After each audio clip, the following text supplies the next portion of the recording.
சென்னை வந்துட்டு எல்லாருமே வந்துட்டு வந்தாரே வாழ வைக்கும். சரி உண்மையிலேயே வாழ வைக்குது. உண்மையிலே நானும் சென்னையில் இருந்திருக்கேன். எவ்வளோ பெரிய இடங்கள்லலாம் நம்ம வேலை பார்த்துருக்கோம். இல்லைங்கள.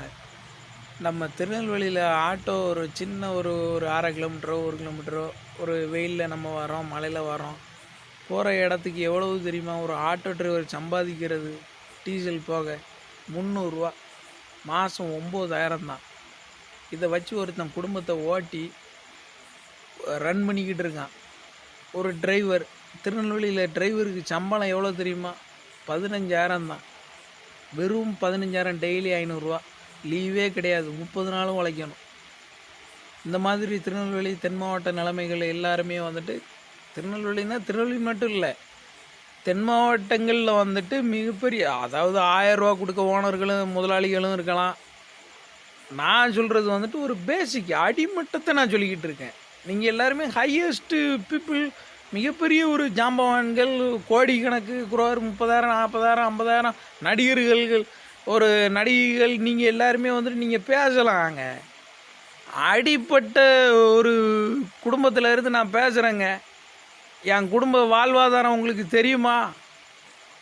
என்ன நிலமையில் இருக்கும் தெரியுமா? உங்களுக்கு தெரியும். விசாரித்து அதெல்லாம் எல்லாருமே தெரியும்னு வைங்க, தெரிஞ்சிடும். ரொம்ப வந்துக்கிட்டு மக்களை வந்துக்கிட்டு இது பண்ணாதீங்க. மக்கள்லாம் தெளிவாக இருக்கும், பயங்கரமாக இருக்கும். எந்த லெவல் போகுதுன்னு பாருங்கள். அடுத்தடுத்து அவ்வளோ பேரும் இனிமேல் வந்துட்டு கொந்தளிக்க ஆரம்பிச்சிருவான். தென் மாவட்டம் மட்டும் இல்லை, டோட்டல் தமிழ்நாடு அவ்வளோ பேரும் சேட்டலைட்டே கையில் வச்சுருக்கான். உலகமே கையில் இருக்குது. எல்லார் கையிலையும் உலகமே இருக்குது.